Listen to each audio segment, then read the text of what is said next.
documentos para a mulher trabalhadora rural usar no seu pedido de aposentadoria.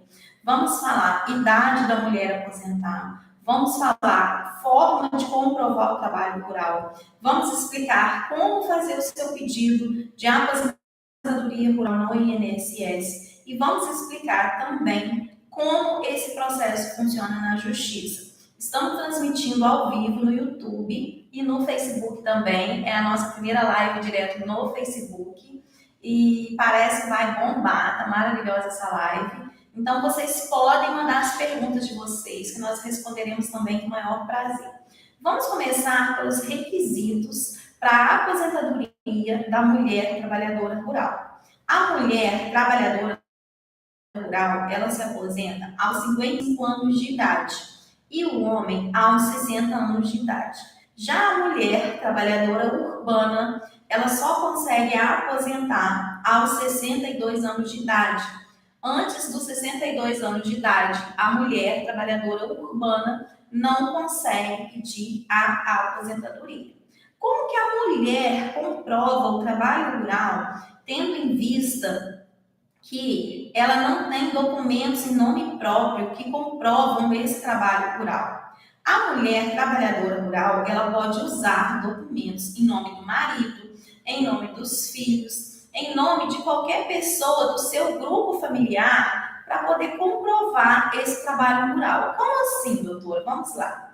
Então, se você é casada e você nunca escreveu lá nos documentos, na ficha de matrícula escolar dos seus filhos, no prontuário médico que você era trabalhadora rural, você pode aproveitar da qualidade rural do seu marido para comprovar o trabalho rural. Então, o documento que está escrito que você é doméstica e que o seu marido é lavrador, esse documento ele serve para a sua aposentadoria. Esse documento ele é um meio de prova para que você tenha a sua aposentadoria concedida, tá? Ah, mas eu não sou casada, eu me separei. Então, se você tem filhos, homens ou mulheres, que trabalhou na roça, que te ajudou a exercer o trabalho rural, e esse filho declara a profissão lavrador. Boa tarde, Valdirene, tudo bom? Se tiver pergunta, gente, pode mandar aqui que eu vou responder para vocês, tá?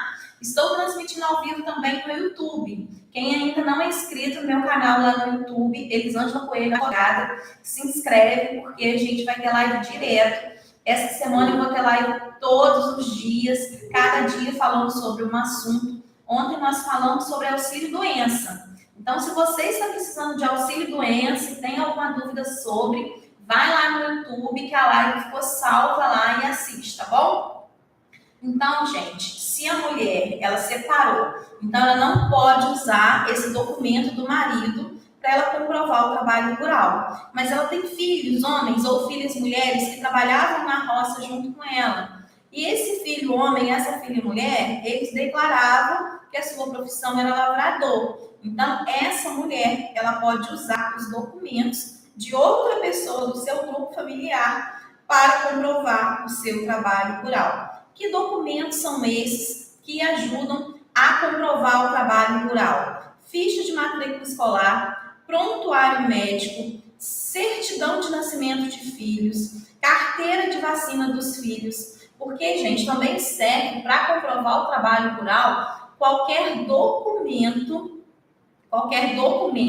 que tenha o seu endereço rural ou a sua profissão. Então, qualquer documento que tenha o seu endereço rural ou a sua profissão serve como comprovação do trabalho rural.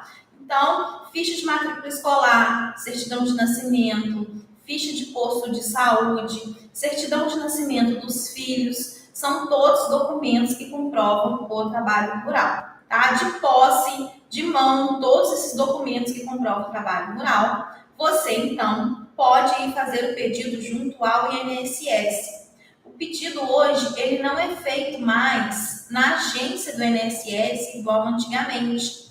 Hoje, você tem que fazer o pedido todo através do aplicativo do meu INSS.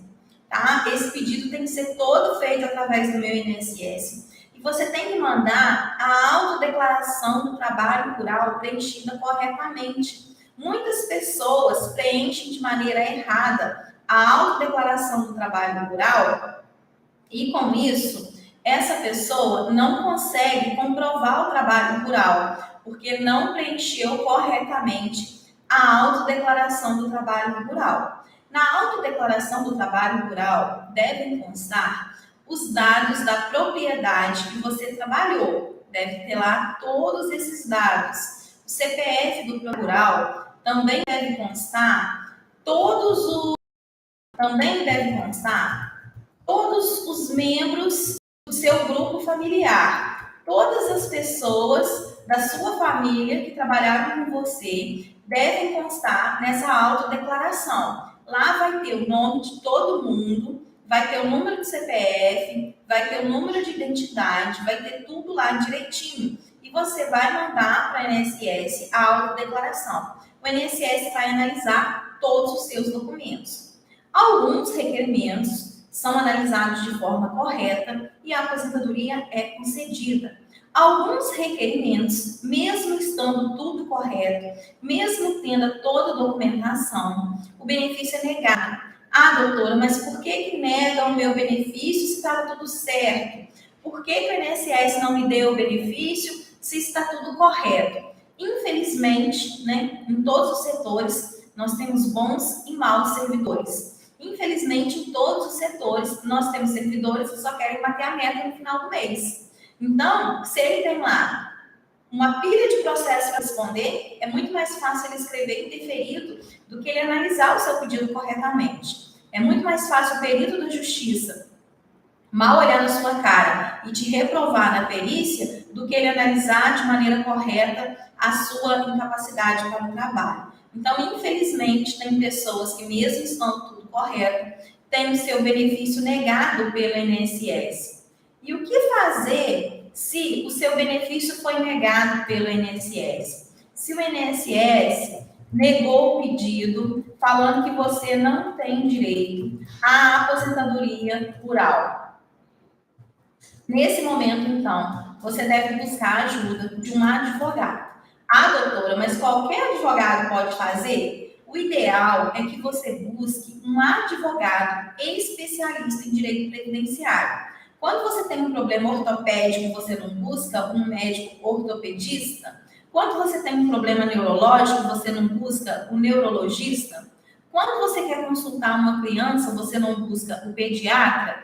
Então, o ideal é que você busque o advogado especialista em direito previdenciário, porque ele está muito mais capacitado para poder analisar, te ajudar. Boa tarde, Cleiciane, tudo bom? Se tiver alguma dúvida, pode mandar aí que a gente responde para vocês, tá? Estamos falando sobre a aposentadoria da mulher trabalhadora rural. Os requisitos, qual a idade, qual é o momento que essa mulher vai se aposentar e quais os documentos que essa mulher pode usar como prova para conquistar a sua tão sonhada aposentadoria. Então, feito isso, buscou a ajuda de um advogado especialista em direito previdenciário, você vai entrar com uma ação judicial. Como funciona esse processo na justiça? Antes de eu explicar como funciona esse processo na justiça, eu vou explicar para você que teve um pequeno período de trabalho urbano.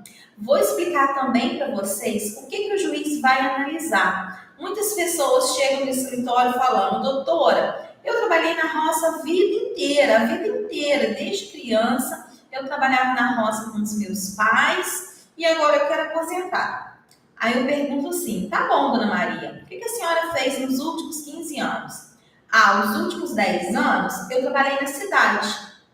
Então, para ter direito à aposentadoria da trabalhadora rural, os últimos 15 anos tem que ter exercício da atividade rural. Ah, doutora, mas eu trabalhei a vida inteira, desde criança eu trabalhei na roça.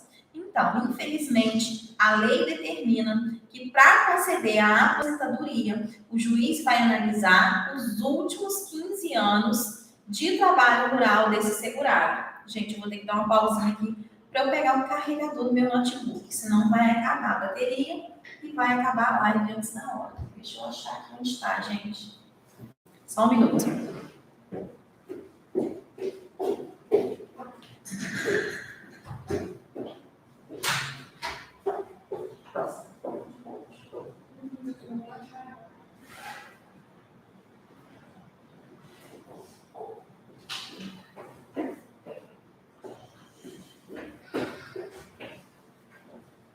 cheio, carregador. Vamos lá, continuar. Então, gente, o juiz, ele quer saber dos últimos 15 anos de trabalho rural dessa mulher. Nos últimos 15 anos, ela exerceu o trabalho rural?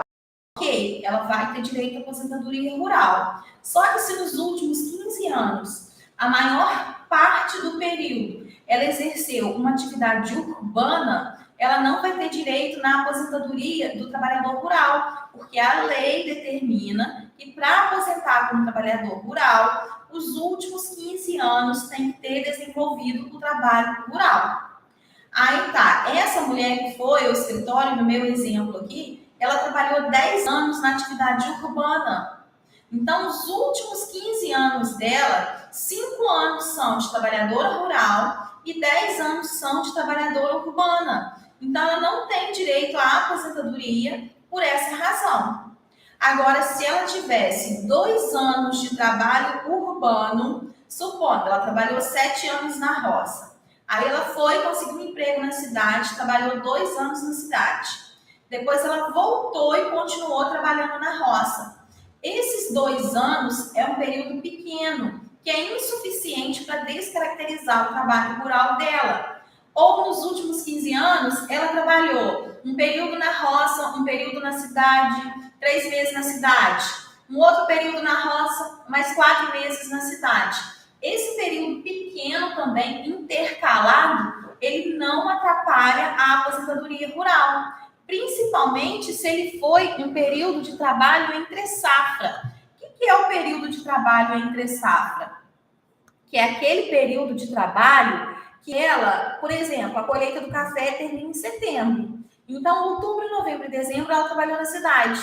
Esse trabalho não atrapalha a aposentadoria dela como trabalhadora rural. Outra coisa que acontece muito, às vezes a mulher trabalhadora rural, ela faz um MEI para ela. Isso atrapalha a aposentadoria dela como trabalhadora rural, porque o microempreendedor individual, ele não é trabalhador rural. Outra coisa, vou dar um outro exemplo. O senhor João trabalha como vigia na prefeitura à noite. Aí o senhor João chega no escritório e fala: doutor, eu quero aposentar como rural. À noite eu trabalhava como vigia lá no município e de dia eu trabalhava na roça, trabalhei na roça minha vida toda. Só que quando o trabalhador exerce outra atividade, ele perde a qualidade de rural. Então, para se aposentar como trabalhador rural, tem que ser um trabalhador totalmente rural. Ele não pode ter outro trabalho que o desqualifique como rural. Vamos ver a pergunta aqui do Facebook. Doutora, a senhora pode me informar? Sou funcionária pública que trabalha há 29 anos em desvio de função. E hoje quero colocar todos em sua origem do concurso. Desculpa por se tratar de outro assunto abordado pela senhora. Posso te informar sim. A senhora já está trabalhando há muito tempo nessa função e a senhora tem todo o direito de continuar trabalhando nessa função. Caso eles insistam em mudar a senhora de função novamente, né, em mudar e trocar, a senhora pode procurar um advogado e entrar com ação trabalhista para corrigir aí essas injustiças que estão sendo cometidas com a senhora. Ela está há 29 anos nessa função, a senhora tem o direito de continuar trabalhando nessa função. Se eles insistirem em voltar com a senhora para o cargo de origem, busque a ajuda de um advogado, tá bom? A gente tem que fazer valer nossos direitos, né? A gente não pode deixar para lá, não pode deixar para depois, porque depois tudo fica mais, né? Depois complica bastante. Então, voltando ao falando. Então, para a pessoa se aposentar como trabalhador rural, ele tem que estar somente como rural. Não pode estar trabalhando, eu trabalho de vigia à noite, trabalho na roça de dia. Eu trabalho de motorista metade do dia e a outra metade do dia eu trabalho na roça. Eu tenho MEI, mas eu sou rural. Eu sou rural, eu tenho MEI. Não. Se você tem MEI, você perde a sua qualidade de trabalhador rural. Eu tenho uma pequena propriedade rural, mas eu pago como MEI. Não. Se você tem uma propriedade rural e paga como MEI, você vai ser desclassificado de trabalhador rural. Você não vai ter os benefícios previdenciários do trabalhador rural. O trabalhador rural se aposenta antes, a mulher se aposenta com 55 anos de idade e o homem se aposenta com 60 anos de idade. A mulher urbana se aposenta com 62 anos de idade e o homem urbano se aposenta com 55 anos de idade. Então, vamos voltar lá para o meu exemplo de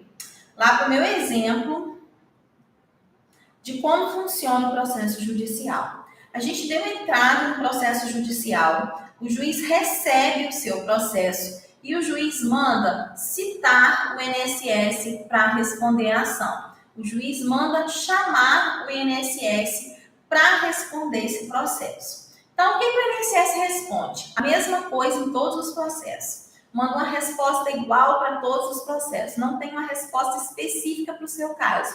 Ah, doutora, não concedemos a aposentadoria da dona Maria porque ela não preencheu os requisitos, porque o marido dela trabalhava na cidade, só ela que alega está trabalhando na roça. Eles não mandam essa resposta detalhadinha. Eles mandam uma resposta igual em todos os processos. Eles têm muitos processos para responder. Não se dão ao trabalho de ficar analisando caso por caso.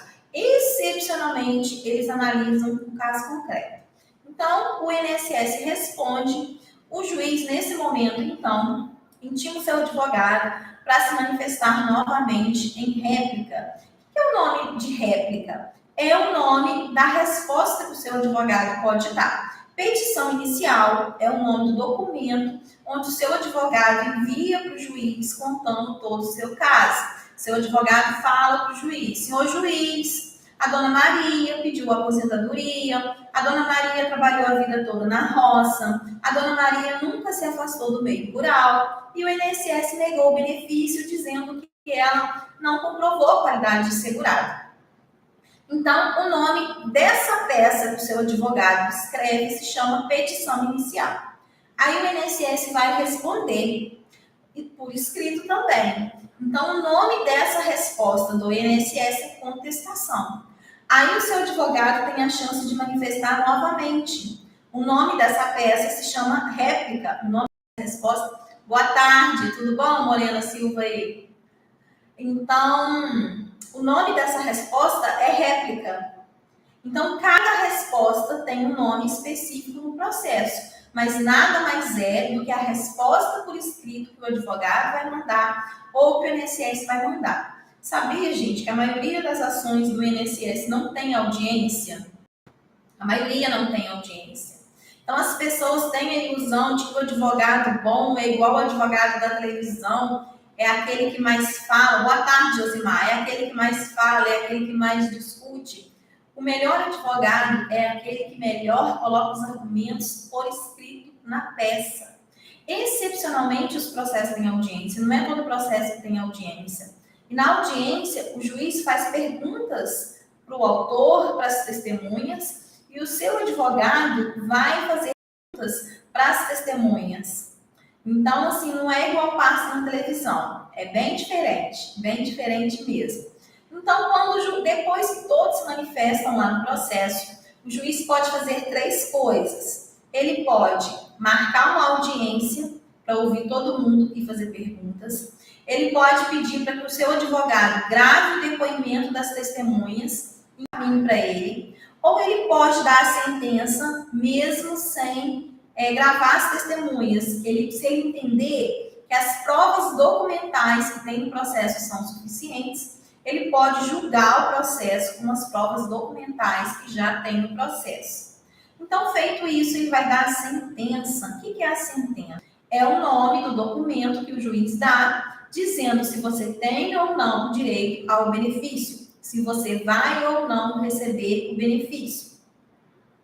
Então, o juiz dá a sentença. No momento que o juiz dá a sentença, ele dá 30 dias de prazo para o INSS começar a pagar o seu benefício. Só que o INSS nunca obedece o prazo do juiz. Então, se a sua sentença, provavelmente, após os 60, 90 dias que saiu a sentença, você vai começar a receber o seu benefício do INSS. Só que o INSS ele pode recorrer. Vocês já ouviram falar de recurso. Quem perde o processo pode recorrer. Qualquer um que perca tem o direito de recorrer. Então, o INSS perdeu o processo e vai recorrer. Só que nesse meio tempo, você vai esperar recebendo. Seu salário vai estar ali todo mês. O processo vai continuar, o recurso vai ser julgado. O recurso foi julgado, o processo vai voltar para a comarca de origem e vai começar a fase de cobrança dos atrasados. O que é os atrasados? É desde o dia que você deu entrada no INSS até a data que você começou a receber após a sentença. Então, esse período que você ficou esperando vai ser os atrasados. Quando se trata de auxílio-doença, não necessariamente os atrasados serão dessa forma, porque vai depender da data de início de incapacidade que o perito colocou lá no seu laudo médico. Então, quando for BPC LOAS, quando for auxílio-doença, vai ser diferente esse período de retroativos. Então, gente, é dessa forma que funciona o processo. É muito mais complexo do que vocês pensam, né? Não é só fazer um pedido no INSS, tem que juntar a documentação toda direitinho, tem que mandar a documentação toda correta. Quem está chegando agora, nós falamos aqui sobre a aposentadoria da mulher trabalhadora rural. Explicamos que a mulher trabalhadora rural vai se aposentar aos 55 anos de idade, que a mulher trabalhadora rural, ela tem que ter documentos que comprovem o trabalho rural. Se ela não tiver documentos que comprovam o trabalho rural em nome dela, ela pode usar documentos que comprovam o trabalho rural em nome do marido. Se ela não é casada, não mora com o marido mais, ela pode usar documentos que comprovam o trabalho rural em nome dos filhos. Então, tem muita forma de comprovar o trabalho rural que vai beneficiar aí as trabalhadoras rurais, né? Tem muito documento que vocês nem imaginam que pode ajudar, como, por exemplo, cópia do cadastro da agente de saúde. Lá na sua casa, passa um agente de saúde. Ela escreve lá no seu cadastro que você mora na zona rural. Ela escreve no seu cadastro todo mundo que mora na sua família. Então, esse mora na sua casa. Então, esse documento é um documento que serve para comprovar o trabalho rural, que eu garanto que vocês não sabiam. Sabiam disso, gente? Que a cópia do cadastro da agente de saúde é um documento que ajuda a comprovar o trabalho rural, que o prontuário médico lá do hospital, ele consta a sua profissão. É possível comprovar o trabalho rural usando? Então, tem vários documentos que comprovam o trabalho rural. Expliquei aqui para vocês também sobre a autodeclaração do trabalho rural, da importância da autodeclaração ser preenchida corretamente. A autodeclaração do trabalho rural vai ter todos os lugares que você trabalhou, que você exerceu atividade rural, e vai ter também o nome de todas as pessoas que compõem o seu grupo familiar, todas as pessoas que exerciam o trabalho rural junto com você. Então, é muito importante que a autodeclaração do trabalho rural seja preenchida corretamente. Feito tudo isso, você vai fazer o pedido de aposentadoria através do aplicativo. O INSS ele tem 90 dias de prazo para responder o seu pedido. Se o INSS não responder o seu pedido de aposentadoria rural no prazo, você pode fazer uma ação judicial que se chama mandado de segurança. É uma ação prática, rápida e eficaz, onde o juiz vai obrigar o INSS a responder o seu pedido no prazo, porque o juiz vai determinar que responda em 10 dias e vai fixar uma multa de R$100 por dia. Então, por isso, o mandado de segurança é eficaz. Por isso, o mandado de segurança funciona. Ok, gente? Então, explicando tudo isso, quem está assistindo a live aí depois, que a live ficou salva, se você tiver alguma dúvida, pode deixar aqui nos comentários, que eu vou responder para vocês com o maior prazer, combinado? Aproveite, compartilhe essa live com o máximo de pessoas que vocês puderem. Vocês que estão aí no Facebook, copiem a live, compartilhe lá no perfil de vocês, manda no direct, porque informação é a solução. Informação, ela precisa ser compartilhada.